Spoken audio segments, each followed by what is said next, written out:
imodoka yansize gake narigenje, imodoka yansize urangare bwaje. Sizi nibyo ngiye gutegenika niba barabyemera. Reka ndiye kutigiba amahembe rimwe kakanomera ariko bada yake webye narigize nigi umuntu w'umunyamuginda nenza. Kandi kano kanome njya ku modoka ko ntabamo imodoka gaje narigenje. Imitwe yanjye irashigire inane mana yanjye buze nibyo kuvuga. Ndamubwira ngo ugiye muhamagara nkakambwira ngo ntabwanze. Iwi yamamagara kambwira nazi ubwo ndavuga ngo singiye kumubwira ngo kiko. Allo mwiriwe.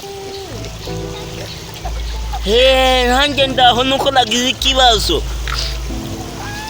Nakigize nakigize mbo twageze ahantu hari itaje urukureba ahantu hari ibiti urukuhareba ngo banyitande ubundi amazina yanjye gasanzwe banyita Gashuhe, ariko iyo modoka yanyu nayuriye iyo ngiyo iransana. Tugeze ahangaha hari ibiti ahantu hari amataje urukuhareba ari ataje nini cyane iriho ibintu by'ibirahuri by'imikara. Umutwaza arambwira ati aravuga ati abantu bose bari muri iyi modoka mbahaye igihe gito yamuje kwihagarika. Nanjye mfamu ubwo rero ndagarutse nsanga imodoka yagiye ariko habona izindi modoka. Nta kuntu mwamfasha nkurira iyi modoka tukagenda. None se ubwo iyi noti mwankatiye ntaho mwasigaranye amafaranga yanjye. Se wowe tukuvuga nasubira umutwazi w'imodoka. Nese we niba ukata amatiki nyine bakwita nde. Genda guseta. Bo njyewe urumva genda guseta, njyewe baramfashe barambwira ati mwihute. We n'abantu twabari badutwaye ngo nitwihute ngo mu mare y'agahe gatoya cyane. Wumve pe ngiye goze ndanihuse, wumve ngo ndihuse cyane ndi nk'isaha imwe n'igice maze yo gusa. Maze yakanya gatoya nk'isaha imwe n'igice gusa yonyine gusa, ahubwo ndagarutse nsanga zagiye n'ukuri kose. Genda guseta wagiye kakwiyemera ko kugashira baro hasi. Kwigira ngo umuntu urenze bizakugeza kuki? Koya ko gasuzuguro kanyu mujye muragashyira hasi. Ikimba bashengiye ni igikariso cyanjye. Ikibazo cyanjye cyakirimo imyanda kiramba baje imodoka yajyanye.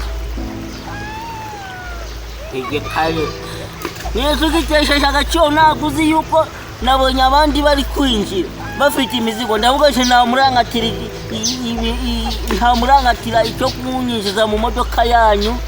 Ntaji maya muzigo mfite, nanjye mfata imyanda nyishira mu gikarito mubona kunyinjiza. None murayijyanye kandi nzi ko izamfasha ku bikoresho by'iwanze.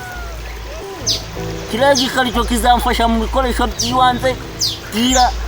Gira wari utwaye agarura imodoka ndanira igikarito ashaka nsiga ahangaha. Ariko waretse kunkanga imodoka yanjye ndayizi. Imodoka yanjye se ndayiyobewe. Haya yanditseho Nyabugogo urugo ugihakana, yanditseho Nyabugogo ifite amapine y'umukara. None se nta modoka mufite ifite amapine y'umukara? None niba atari kwasiteri ni Ritiko cyangwa se akaba ari inuza ari itagisi na zino bajya bita ngo ni VIP izo modoka zanyu. Iyo modoka nje nayibonye maze ni kimenyimenyi ko mwanwaye mukansi ifite n'amatara imbere. Ndayiyobewe ifite ibirahuri bijya kuba umukara inyuma bijya kuba umukara, ifite amatara inyuma y'umutuku nk'amaraso. Ya matara inyuma ganoga amatara ganyu bw'inyuma murayazi. Ikifuzo hewe nawe uri kucyumva, fata iyo modoka uyibwire isubire inyuma ize injyane zane n'igikarito cyanjye yajyanye izi njyane njyewe atari ibyo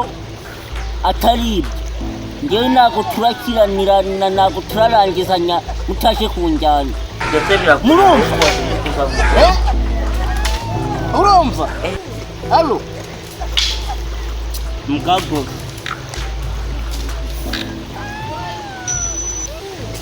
sezi n'umuganzi ukorera